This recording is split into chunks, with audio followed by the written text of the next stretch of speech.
রাষ্ট্রপতি সাক্ষাৎকার দিয়ে বর্তমান ইউনূস সরকারের বিরুদ্ধে গুরুতর অভিযোগ করেছেন, তাকে অপমানের কথা বলেছেন। রাষ্ট্রপতি এভাবে একটি সরকারের বিরুদ্ধে অভিযোগ করেন, এটা একটা নজিরবিহীন ঘটনা বাংলাদেশে।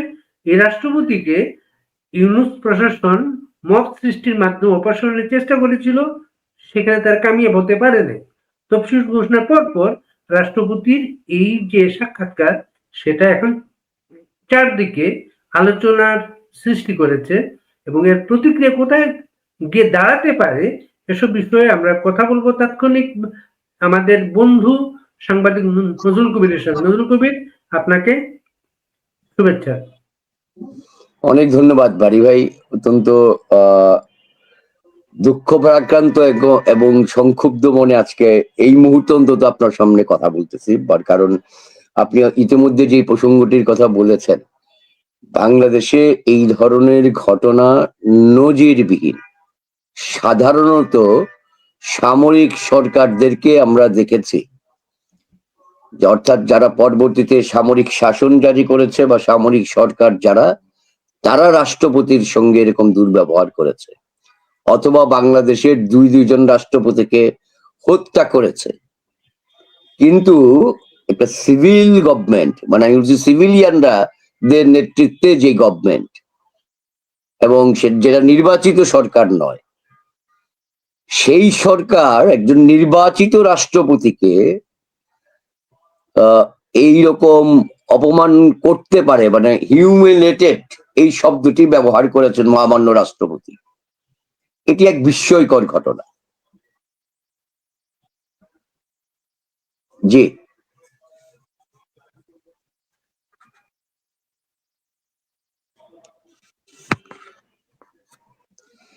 ফলে এই যে এইরকম একটি ঘটনা ঘটলো, রাষ্ট্রপতি অভিযোগটি কি এনেছেন, তিনি রয়টার্সের কাছে হোয়াটসঅ্যাপে, মানে যদি আমি ভুল না করে থাকি, বাংলাদেশের গণমাধ্যম বিডি নিউজ প্রথম নিউজটি ব্রেক করে, রয়টার্সের এই নিউজটি।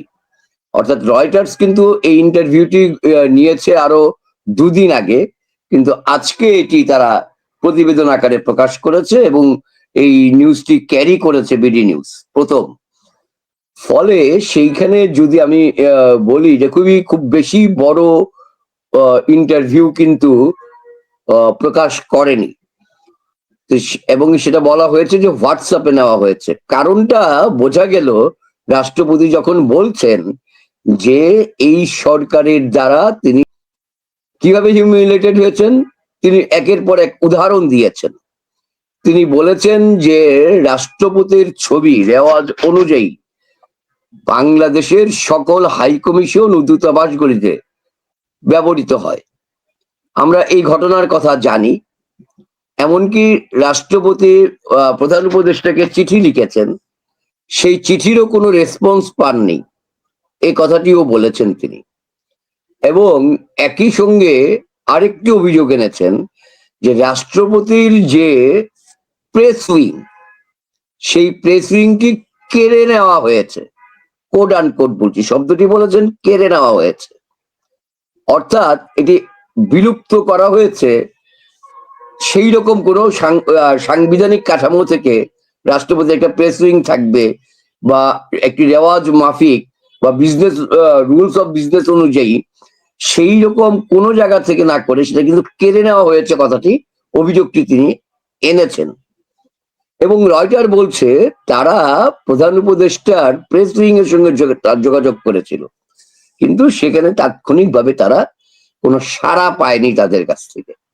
এই বিষয়ে না পাওয়ারই কথা, কারণ যেখানে খোদ রাষ্ট্রপতি চিঠি লিখেছেন পরে 7 মাস ধরে, তার কোনো রেসপন্স পাননি। এবং আরো একই সঙ্গে মহামান্য রাষ্ট্রপতি অভিযোগ করেছেন যে সাধারণত রীতি রেওয়াজ আছে, রাষ্ট্রের যে কোনো সিদ্ধান্তের পর সচরাচর 1 মাস 2 মাস বা 3 মাস পর পর, যেহেতু সংসদীয় পদ্ধতির সরকার যখন ছিল, আমাদের বিদ্যমান সংবিধান অনুযায়ী প্রধানমন্ত্রী এবং মন্ত্রী পরিষদের হাতে ক্ষমতা অনেক বেশি, ফলে সিমিলার টু প্রধানমন্ত্রী, সিমিলার উপদেষ্টা পরিষদ, সিমিলার টু প্রধান উপদেষ্টা, যদিও এটা নিয়ে নানা বিতর্ক আছে, এইরকম একটি জায়গা থেকে, কারণ এটি অন্তর্বর্তী সরকার, ফলে এইরকম একটি জায়গা থেকেও কিন্তু প্রধান উপদেষ্টা তার সঙ্গে দেখা করেননি। মিনিমাম সৌজন্যের যে জায়গাটা, সেই জায়গাটাও নাই। ফলে তিনি বলছেন যে যেহেতু সাংবিধানিক বাধ্যবাধকতা আছে, তাই তিনি আগামী নির্বাচন পর্যন্ত, তিনি কোন মাসের নির্বাচন, কি নির্বাচন সেটি বলেননি, তিনি বলেছেন সর্বোচ্চ তিনি আগামী নির্বাচন পর্যন্ত আছেন, এই নির্বাচনের পর তিনি চলে যেতে চান, অর্থাৎ পদত্যাগ করতে চান, তিনি কুইট করতে চান, কুইট শব্দটি বলেছেন তিনি। এখন আমার এই যে হাফওয়ে থেকে, এবং বলছেন যে হাফওয়ে থেকে তিনি কুইট করতে চান, অর্থাৎ রাষ্ট্রপতির পূর্ণ মেয়াদ পূরণ হওয়ার আগেই তিনি চলে যেতে চাচ্ছেন, এতটাই অপমানিত বোধ করেছেন। এবার আসেন, আপনি দেখেন বাংলাদেশে এই জাতীয় ঘটনা কিন্তু বিরল। আমরা বিচারপতি সায়েমের বঙ্গভবনের শেষ দিনগুলি একটি বই লিখেছিলেন তিনি, এবং সেই বইটি জীবিত অবস্থায় লিখলেও প্রকাশ করেননি, বলেছিলেন তার মৃত্যুর পর যেন প্রকাশ করা হয়, এবং সেটি প্রথমে ইংরেজিতেই লিখেছিলেন তিনি, ইংরেজিতেই প্রকাশ হয়েছিল। বেশ অনেক দিন পর সেটি ইউনাইটেড প্রেস লিমিটেড তারা ইংরেজিতে করেছিল, পরবর্তীতে বাংলায়ও প্রকাশ হয়, বঙ্গভবনের শেষ দিনগুলি নামে। সেখানে আমরা দেখি যে ৭৫ পরবর্তী ঘটনায় জিয়াউর রহমান কিভাবে ক্ষমতা দখল করেন রাষ্ট্রপতিকে পিস্তল ঠেকিয়ে। আমরা মানে ভুলবো না যে প্রায় একই রকম কায়দায় বিনা রক্তপাতে বিএনপির নির্বাচিত রাষ্ট্রপতি, অস্থায়ী রাষ্ট্রপতি হিসেবে বিচারপতি আব্দুল সাত্তারের কাছ থেকে নয়, কিন্তু নির্বাচিত রাষ্ট্রপতিকে ক্ষমতা থেকে সরিয়ে দিয়েছিলেন জেনারেল এরশাদ। আজকে এই রাষ্ট্রপতির ক্ষেত্রেও কথিত জুলাই আন্দোলনকারীরা, কথিত জুলাই বিপ্লবী, জুলাই যোদ্ধা, যে নামেই ডাকেন না কেন তাদের ভাষায় আর কি। মাঝখানে আরেকটা বিষয়, বিএনপি খালেদা জিয়ার বিএনপি রাষ্ট্রপতি অধ্যাপক বদরুদ্দোজা চৌধুরীকে, আমি সেই জায়গাটায় পরে যাচ্ছি একটু, আমি বলবো সেটা আমি বলবো, সিভিলিয়ান গভর্নমেন্টের প্রশ্নে আমি সেটা পরে বলবো। যে সেটা ধরেন যে এই রাষ্ট্রপতির ক্ষেত্রে, মহামান্য রাষ্ট্রপতি শাহাবুদ্দিন সাহেবের ক্ষেত্রে একটি মব, কিন্তু আমরা গণমাধ্যম কর্মী হিসেবে এবং বাংলাদেশের নাগরিক হিসেবে জানি মহামান্য রাষ্ট্রপতি যেহেতু সশস্ত্র বাহিনীর প্রধান, তিনি ৩ বাহিনীর কমান্ডার, মূল কমান্ডার, সশস্ত্র বাহিনীর প্রধান হিসাবে ওই তার অধীনস্থ বাহিনীগুলো তখন কিন্তু এই মব ঠেকানোর উদ্যোগ গ্রহণ করেছিল, বিপুল পরিমাণ সেনাবাহিনী বঙ্গভবনে মোতায়েন করার মধ্য দিয়ে। এবং যে আন্দোলন গড়ে তোলার চেষ্টা করা হয়েছিল, কথিত আন্দোলন, সেই আন্দোলন কিন্তু শুরুতেই ভেস্তে গেছে। যে সশস্ত্র বাহিনীর যিনি প্রধান, সর্বোচ্চ ব্যক্তি, যিনি রাষ্ট্রের যিনি প্রধান ব্যক্তি, যিনি কোড অ্যান্ড কোড মহামান্য, যিনি প্রধানমন্ত্রী কিংবা প্রধান উপদেষ্টাকেও শপথ পড়ান, যিনি একটি সরকারের মন্ত্রী পরিষদকে বা উপদেষ্টা পরিষদকে শপথ পড়িয়েছেন, আপনি তাকে কোড অ্যান্ড কোড হিউমিলেটেড করছেন, তাহলে অভিযোগটি কতখানি গুরুতর।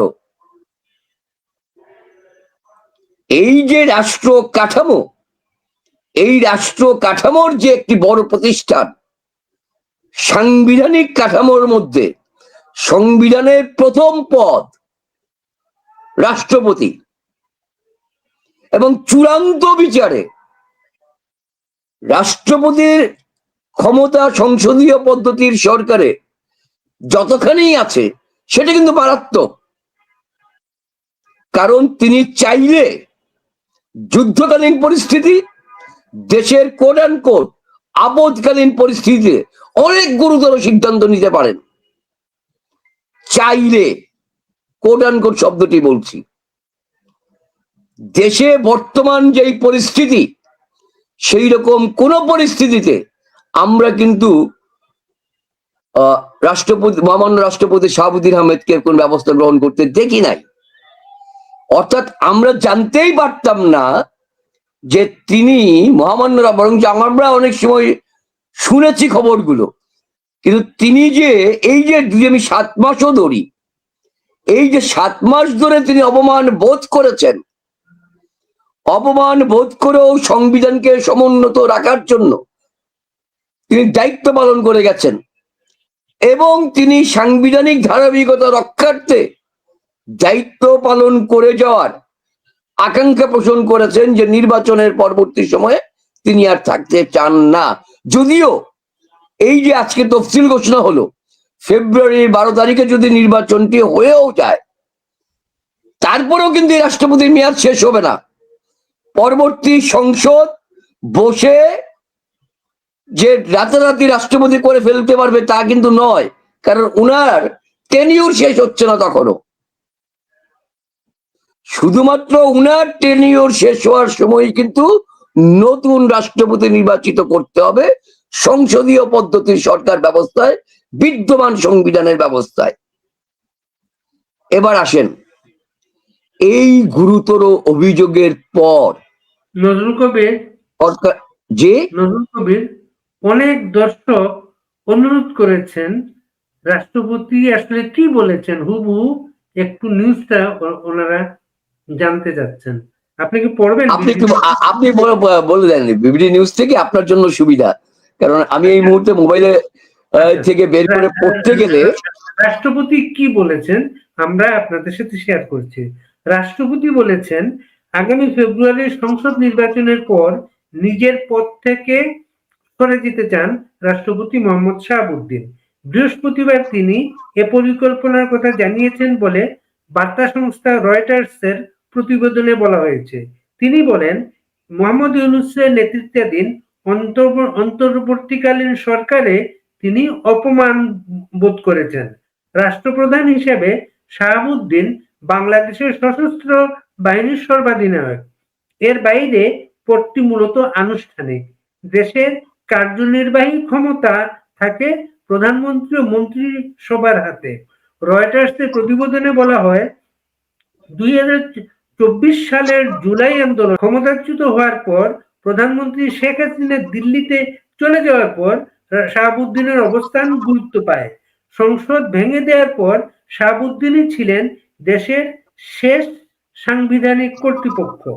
আওয়ামী লীগ সরকারের আমলে 2023 সালের 24 এপ্রিল 5 বছরের জন্য রাষ্ট্রপতি হিসেবে শপথ নেন 75 বছর বয়সী শাহাবুদ্দিন।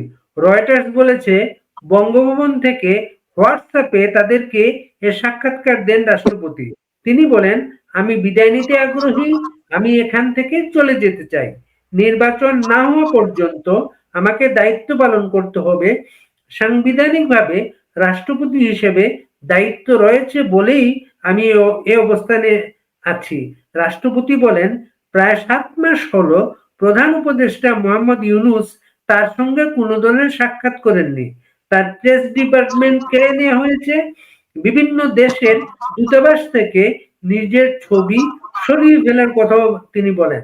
সব কনসুলেট, দূতাবাস ও হাইকমিশনে রাষ্ট্রপতির ছবি ছিল, এগুলো হঠাৎ করে এক রাতের মধ্যে সরিয়ে ফেলা হয়। রাষ্ট্রপতি বলেন, এতে সাধারণ মানুষের কাছে ভুল বার্তা যায়। মানুষজন ভাবতে পারে রাষ্ট্রপতিকে হয়তো সরিয়ে দেওয়া হচ্ছে। আমি খুব অপমানিত বোধ করেছি। শাহাবুদ্দিনের বলেন, তিনি ছবি সরিয়ে ফেলার বিষয়ে মোহাম্মদ ইউনূসকে চিঠি লিখেছিলেন, কিন্তু কোনো ব্যবস্থা নেওয়া হয়নি। রয়টার্স লিখেছে, রাষ্ট্রপতির এমন মন্তব্যের বিষয়ে তারা ইউনূসের প্রেস অফিসের কাছে বক্তব্য জানতে চেয়েছিল, কিন্তু তাৎক্ষণিকভাবে কোনো সাড়া পাওয়া যায়নি।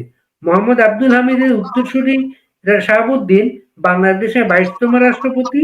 তিনি চুপ্পু নামেই বেশি পরিচিত। ইত্যাদি ইত্যাদি। মূল বিষয়টা ছিল এইটা, তারপর তার বায়োগ্রাফি আছে এখানে। জি, তা আমার ধারণা এখন এই বক্তব্যের মধ্য দিয়ে আমি এতক্ষণ যেটা বলেছিলাম সেগুলো বিস্তারিত দর্শকরা জানতে পারলেন। তো দেখেন, এই যে মহামান্য রাষ্ট্রপতিকে যেই যেই ধরনের অপমান করা হলো এবং তিনি যেই অভিযোগটি উত্থাপন করলেন জনসম্মুখে দীর্ঘ বিরতির পর, দীর্ঘ সময় সহ্য করার পর, ফলে সরকারের দায় পড়ে গেছে। বিশেষ করে প্রধান উপদেষ্টা 7 মাসেও দেখা করেননি। এই 7 মাসের মধ্যে উনি বিদেশ গিয়েছেন কিনা, রীতি অনুযায়ী, রেওয়াজ অনুযায়ী, স্বচ্ছতা ও জবাবদিহিতার কথা ডক্টর ইউনূস সাহেব বলেন কথায় কথায়। জবাবদিহিতার জায়গা থেকে যেহেতু পার্লামেন্ট নেই, ফলে তিনি বাউন্ড টু রাষ্ট্রপতির কাছে বিদেশ সফর করে বলার জন্য।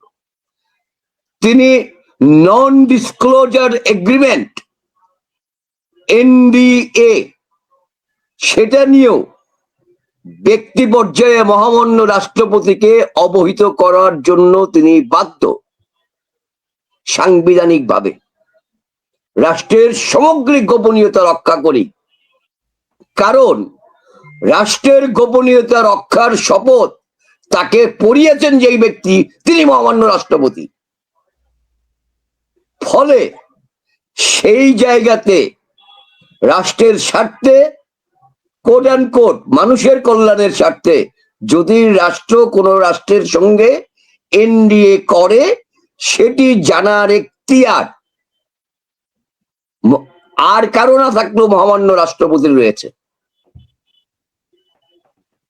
ফলে অভিযোগটি কতটা গুরুতর আমি দর্শক শ্রোতাদেরকে অনুরোধ করে বিবেচনা করার জন্য। আমার চেয়ে এখানে অনেক প্রাজ্ঞলোক শ্রোতা আছেন, দর্শক আছেন, এই দেশে আইনজ্ঞরা রয়েছেন, সংবিধান বিশেষজ্ঞ রয়েছেন। আমরা অপেক্ষা করব প্রধান উপদেষ্টার কার্যালয়ের পক্ষ থেকে, সরকারের পক্ষ থেকে কি ধরনের ভাষ্য আসে। কারণ রাষ্ট্রপতির এই অভিযোগ রাজনীতিতে, বাংলাদেশের রাজনীতির মাঠে, বাংলাদেশে আজকে মাত্র তো, ফলে নির্বাচনী পরিবেশ, রাজনীতির মাঠ এবং একই সঙ্গে গোটা দেশের প্রশাসনিক রাষ্ট্র ব্যবস্থা, রাষ্ট্রের যে অন্যতম উইপন সেনাবাহিনী, বাংলাদেশের 3 বাহিনী, সেই 3 বাহিনী কি ধরনের রিয়াকশন হয় এই কথা বলার পর।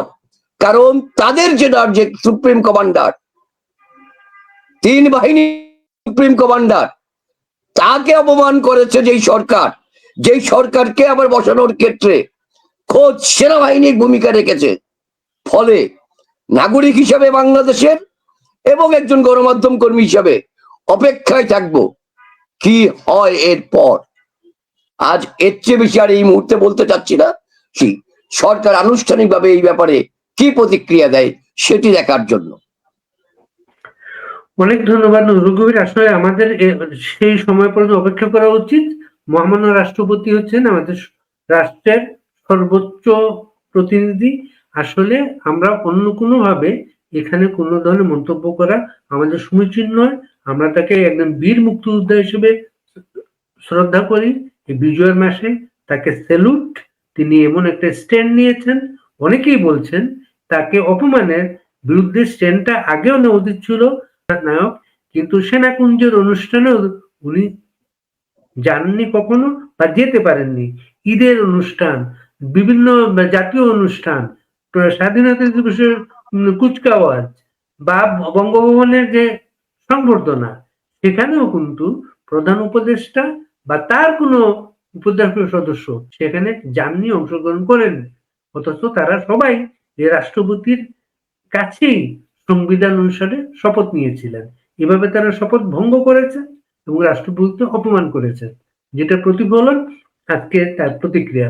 নজরুল কবির, আপনাকে অনেক কৃতজ্ঞতা, ভালো থাকবেন। অনেক ধন্যবাদ আপনাকেও এবং আপনার অনুষ্ঠানের মাধ্যমে দর্শক শ্রোতাদেরকেও সতর্ক এবং সজাগ থাকার অনুরোধ জানাবো এই বাংলাদেশের, এই স্বাধীন বাংলাদেশের একজন নাগরিক হিসাবে। কারণ ভুলে গেলে চলবে না, আমাদের বর্তমান রাষ্ট্রপতি একজন সশস্ত্র মুক্তিযোদ্ধা, একজন বীর মুক্তিযোদ্ধাও বটে। ফলে দেশের রাজনৈতিক আবহে তার এই বক্তব্য অনেক কিছুর অর্থ বহন করে। ফলে আমাদেরকে খুব নিবিড়ভাবে এই ঘটনা এবং ঘটনা পরবর্তী অভিঘাত সতর্কতার সঙ্গে এবং সজাগ দৃষ্টিতে আমাদের পর্যবেক্ষণ করতে হবে।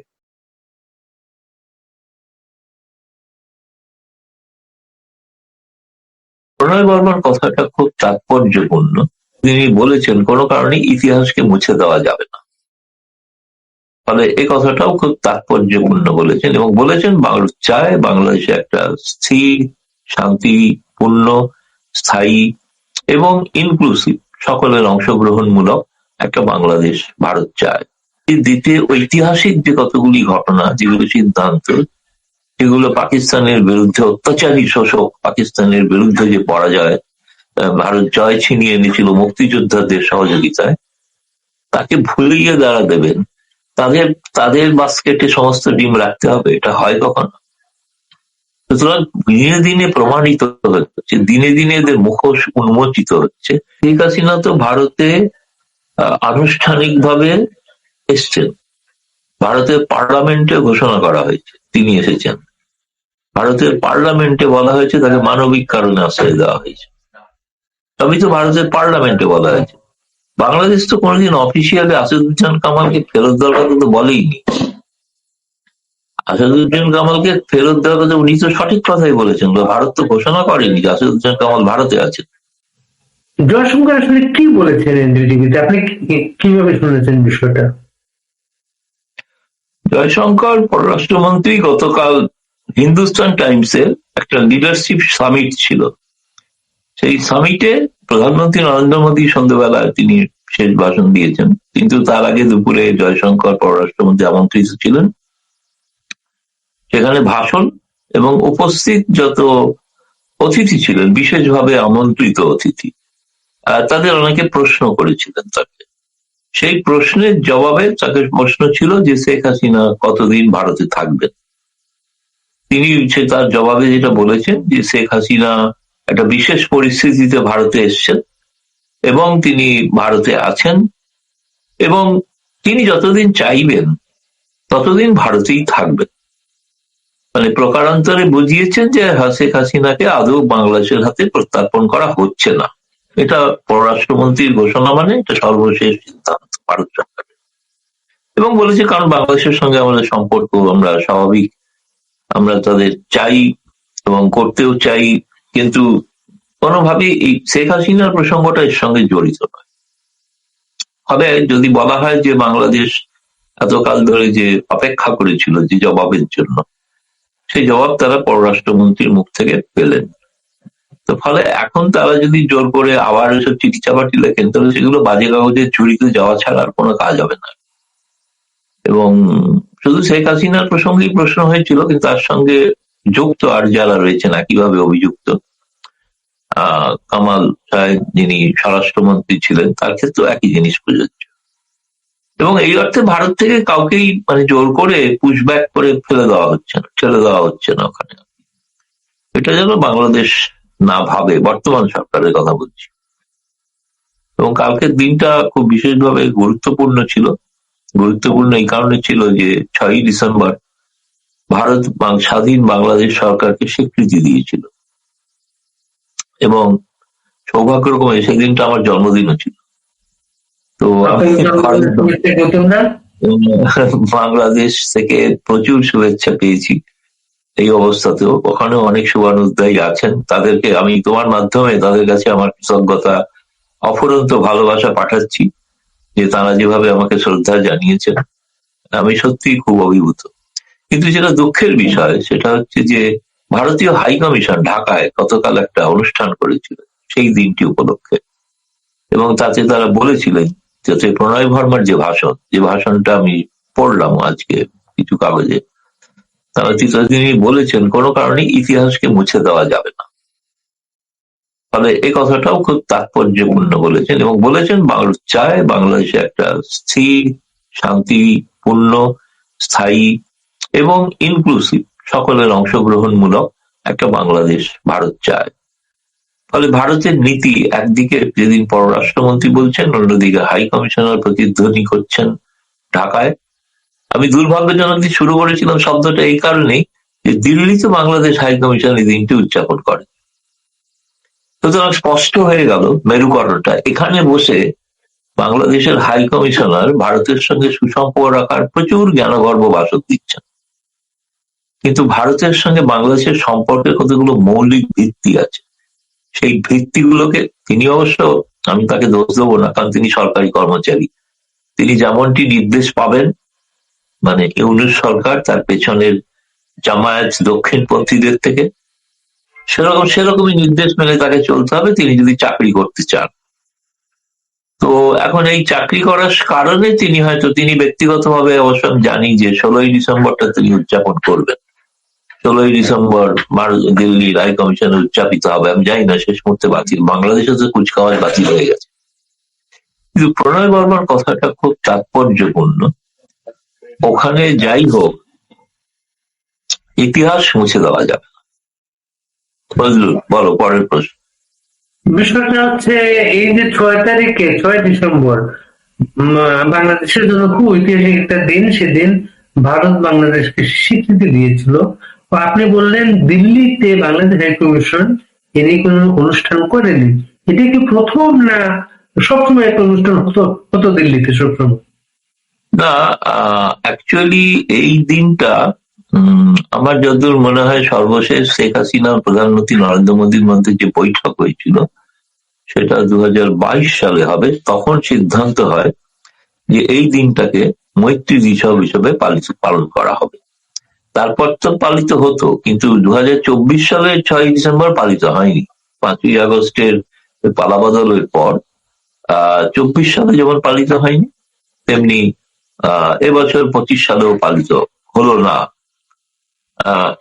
এরকম নয় যে এটা 50 বছর ধরে পালিত হয়ে আসছে, এমন নয়। এই দিনটাকে স্বীকৃতি দেওয়া হয়েছিল এই দিনটিকে মনে রাখার জন্য, ইতিহাসকে মনে রাখার দেওয়ার জন্য, যে বিজয়ের 10 দিন আগে কিন্তু ভারত বাংলাদেশকে স্বীকৃতি দিয়েছিল। বিজয় হয় কিন্তু 16ই ডিসেম্বর। ফলে এই দিনটার একটা তাৎপর্য আছে, এবং তাৎপর্য আছে বলেই উভয় দেশ সম্মত হয়েছিলেন যে এই দিনটিকে তারা উদযাপন করবে। তো এখন ঠিক এই কারণে স্পষ্ট হয়ে যায় যখন কেউ প্রশ্ন করেন না, বাংলাদেশে অনেকেই আছেন বা ভারতেরও এক একজন বোদ্ধা পণ্ডিত, আরে ভারত কেন শুধু কেবলমাত্র আওয়ামী লীগ সরকার কি করে, আর কোনো কেউ নেই, আর কেন নেই, কেন তোকে দেখা যাচ্ছে, কেন করবে, করলে তো আমি ভারত বিরোধী হয়ে যাব। প্রশ্ন হচ্ছে যে দিতে ঐতিহাসিক যে কতগুলি ঘটনা, যেগুলো সিদ্ধান্ত, সেগুলো পাকিস্তানের বিরুদ্ধে অত্যাচারী শোষক পাকিস্তানের বিরুদ্ধে যে পরাজয়, ভারত জয় ছিনিয়ে এনেছিল মুক্তিযোদ্ধাদের সহযোগিতায়, তাকে ভুলিয়ে দাঁড়া দেবেন, তাদের বাস্কেটে সমস্ত ডিম রাখতে হবে, এটা হয় কখনো?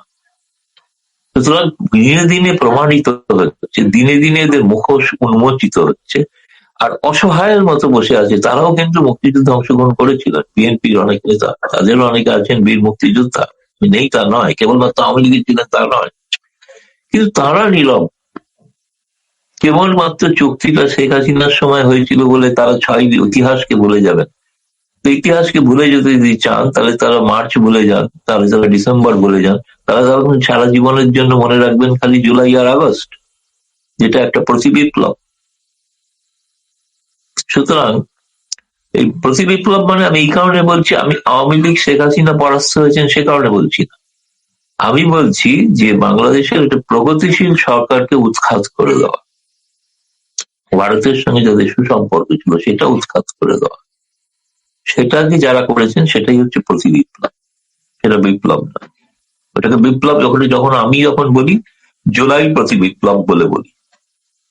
তো সেইটা এই কারণেই আর কি দুর্ভাগ্যজনক বিষয়, কিন্তু ইতিহাস মুছে দেওয়া যাবে না, প্রণয় বর্মা বলেছে। গৌতম লাহিড়ী, আপনি একটা কথা উল্লেখ করলেন এখানে, যে যেখানে শেখ হাসিনার বিরুদ্ধে রায়ের পরে বাংলাদেশ ভারতকে তাকে প্রত্যর্পণের জন্য চিঠি দিয়েছে এবং বাংলাদেশ সেই চিঠি অপেক্ষা করছে। সর্বশেষ পররাষ্ট্র উপদেষ্টা বলেছেন ভারতের পক্ষ থেকে কোনো সাড়া নেই। জয়শঙ্করের বক্তব্যে এক ধরনের চিঠির জবাব দেওয়া হয়েছে, তাই তো? একদম, এটা তো মৌখিক ভাবে দেওয়া হলো। এখন তারা যদি লিখিত ভাবে দেওয়ার বা একটা ভিন্ন নিয়ম আছে, কূটনৈতিক ভাষাটা ভিন্ন আর কি। সেটা হচ্ছে ওনারা যে চিঠিটা দিয়েছেন, যে রায়ের উল্লেখ করে চিঠি দিয়েছেন, এখন ভারতের নিয়ম অনুসারে ভারত আগে প্রত্যাখ্যান করার আগে, জয়শঙ্কর কিন্তু বলেননি কালকে যে আমরা ওদের আবেদন প্রত্যাখ্যান করেছি। তিনি প্রকারান্তরে বুঝিয়ে দিয়েছেন যে ওটা প্রত্যাখ্যিত হবে, কিন্তু সব কথা না বলেও বলেছেন অনেক কথা। কিন্তু আমি বলছি সেটা স্বাভাবিক যে উত্তরটা যাওয়া উচিত বা যেতে পারে বা যাবে বলে আমার মনে হয়, সেটা হচ্ছে যে যে রায়ের ভিত্তিতে ওনাকে ফাঁসির সাজা দেওয়া হয়েছে সেই রায়ের প্রতিলিপি জানতে চাওয়া হবে। রায়টা কেমন, রায়টার কোন রায়ের ভিত্তিতে এটা চাইছেন সে রায়টা অন্তত জানান। 486 না 87 পাতার রায়। আমি জানি না এখনো বাংলাদেশের সকল মানুষ এই রায়টা, তারা রায় কি ঘোষণা হয়েছে জানেন, কিন্তু রায় কিভাবে হলো সেটা কিন্তু জানেন না, খুব সীমিত সংখ্যক মানুষ জানেন। এটা কি কোথাও প্রকাশ্যে আপলোড করা হয়েছে কোন ইন্টারন্যাশনাল ক্রাইম ট্রাইব্যুনালের ওয়েবসাইটে, কিংবা বাংলাদেশের আইন মন্ত্রণালয়, কিংবা পররাষ্ট্র মন্ত্রণালয়, কিংবা বিভিন্ন দূতাবাসে কি পাঠানো হয়েছে রায়ের কপি? জানি না। বিভিন্ন দূতাবাসে পাঠালে একটা গ্যারান্টি আমি যে কোনো এক জায়গা থেকে পেয়ে যেতাম, জানতে পারতাম, আমিও পড়ে দেখতাম। না, রায়টা প্রকাশ না করে একটা ঘোষণা আছে, সেখানে শেখ হাসিনা যে ডিফেন্স লয়ার যাকে রাষ্ট্র নিয়োগ করেছিল তিনি বলেছেন, তাকে বলা হয়েছে রায় কবিতাকে দেওয়া হবে না। সেই তো, ডিফেন্স লয়ারকে রায়ের কপি দেওয়া হবে না, একটা হাস্যকর ব্যাপার। মানে নিজেদেরকে গোটা বিশ্বের কাছে হাস্যাস্পদ করে তুলছেন, যা মানে এ তো কিম্ভূত কিমাকার একটা রাষ্ট্র তৈরি হয়েছে। ওই আমি মাঝে মাঝে বলি, সুকুমার রায় যেসব অজীব জীবজন্তুর কল্পনা করেছিলেন, বাকচ্ছপ, এইসব নানা ধরনের, তাদেরকে এখানে ঘুরে বেড়াতে দেখা যাচ্ছে। সব অদ্ভুত। সুকুমার রায়দের পৈতৃক বাড়ি বাংলাদেশে, তিনি হয়তো জানতেন, ভবিষ্যৎ দৃষ্টি তার ছিল, ভবিষ্যতে একদিন এই ধরনের কিম্ভূত কিমাকার সমস্ত জন্তু জানোয়ারকে বাংলাদেশে ঘুরে বেড়াতে দেখা।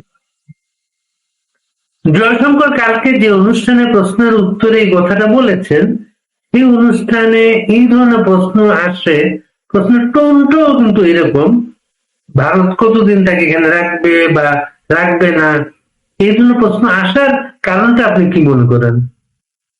তা খুব স্বাভাবিক, এটা তো একটা স্বাভাবিক প্রশ্ন। ধরুন আমিও সাংবাদিক হিসেবে প্রশ্ন করতে পারি, এই কারণেই যে আমি প্রকৃত উত্তরটা জানতে চাই। এতে তো ভারত সরকারের মনোভাব কি সেটা জানতে চাই। এখানে ভারতে এক আধজন কেউ কেউ আছেন, কিছু বিদেশি রাষ্ট্রদূত আছেন, বিদেশি মানে যারা কেউ কেউ ওই শেখ হাসিনা সম্পর্কে ভিন্ন মত পোষণ করেন বা ইউনুসকে হয়তো পছন্দ করেন, কিছু আমি বলছি পশ্চিমা দেশের রাষ্ট্রদূত আছেন, তারাও ওখানে আমন্ত্রিত ছিলেন, তারাও ছিলেন। ঠিক কে প্রশ্ন করেছিল এটা আমি জানতে পারিনি, কারণ আমি ওখানে যাইনি। কিন্তু আমি নিশ্চয়ই এটা জানার চেষ্টা করবো যে এই ধরনের প্রশ্নগুলো কারা করেছিল। ভারতে একজন রাজনৈতিক নেতা আছেন, একজন মুসলিম নেতা, তিনি মাঝে মাঝে এরকম ইন্টারভিউতে বলে থাকেন যে শেখ হাসিনাকে ফেরত দিয়ে দেওয়া উচিত। তো এরকম এক একজন আছেন, খুব কম সংখ্যক মানুষ, কম সংখ্যক। সামাজিক যোগাযোগ মাধ্যমে একটা ভিডিও ক্লিপিং আছে, এনডিটিভির একজন সম্পাদক, তিনি প্রশ্ন করছেন। আচ্ছা আচ্ছা, সেটা আমি বললাম তো, আমি ওটা জানি না। এনডিটিভি যিনি সম্পাদক, মানে যদি কোনো থাকে, এখন যিনি আছেন তিনি ওখানে আমন্ত্রিত ছিলেন। তিনি নিশ্চয়ই এই প্রশ্নটা স্বাভাবিক, তার কাছে মনে হয় সাংবাদিক হিসেবে তিনি আসলে সংবাদ খবর করতে চেয়েছিলেন। কারণ এটা তো একটা ভারতের সকলের অনেকের মধ্যে প্রশ্ন আছে যে আমরা কিন্তু আমাদের সঙ্গে যারা ধরুন মনে করেন আওয়ামী লীগকে বন্ধুস্থানীয়, বন্ধুর সুলভ পার্টি, তাদেরও মনে একটা প্রশ্ন আছে, আরে ভারত কি শেষ পর্যন্ত একটা কারোর চাপে পড়ে শেখ হাসিনাকে ফেরত দিয়ে দেবে? এই প্রশ্ন অনেকের মধ্যেই আছে, স্বাভাবিক। কিন্তু এখন আমি ব্যক্তিগতভাবে জানি পররাষ্ট্র মন্ত্রণালয়ের সূত্র থেকে যে এটা মানে কোনো কারণেই দেওয়া হবে না, এবং সেটা কাল জয়শঙ্কর বলে দিলেন স্পষ্টভাবে। এরপরে এ নিয়ে আর কোনো ধোঁয়াশা থাকার কোনো অর্থ নেই। আপনি যে কথাটা বললেন, শুধু এই উত্তরটা তো শেখ হাসিনার ক্ষেত্রে না, স্বরাষ্ট্রমন্ত্রী আসাদুজ্জামান কামালের ক্ষেত্রেও প্রযোজ্য। কিন্তু ইউনিসেফের সেক্রেটারি গতকালকেও বলেছেন ভারত কামালকে ফেরত দেবে। সেটা কে বলেছেন আমি জানি না। Press secretary. ও প্রেস, ওটা আমি আরেক জায়গায় বলেছিলাম, উনি সম্ভবত কখন বলেছেন ওটা একটু জানতে হবে, মানে কোন সময়, রাত 8টার পর কিনা। সেটা হলে একরকম বলেন, সকালে আরেক রকম বলেন, ফলে ওইটার টাইমটা জানা দরকার, খুব ইম্পর্টেন্ট। উনি পশ্চিমা সংবাদ মাধ্যমে কাজ করেছেন, তো পশ্চিমা আদব কায়দায় অভ্যস্ত।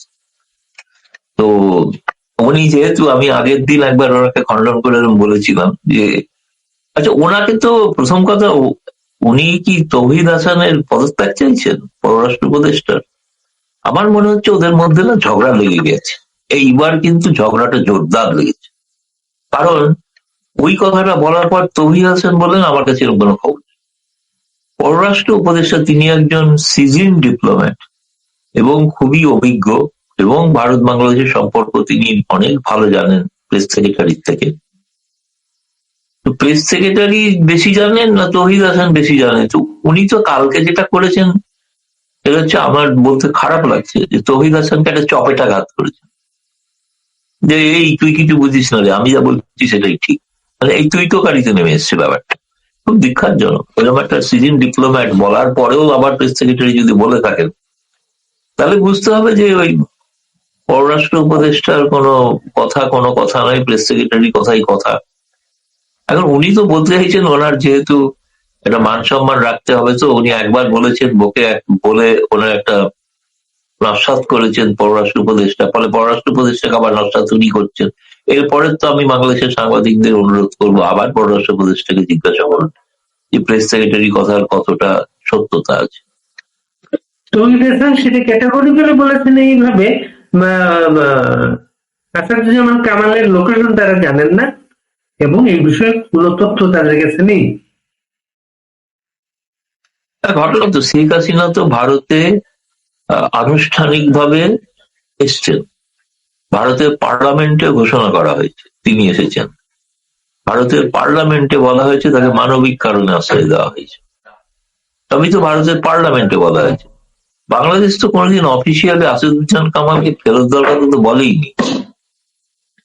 আসাদুজ্জামান কামালকে ফেরত দেওয়ার কথা উনি তো সঠিক কথাই বলেছেন, ভারত তো ঘোষণা করেনি যে আসাদুজ্জামান কামাল ভারতে আছেন। তিনি একটা মানে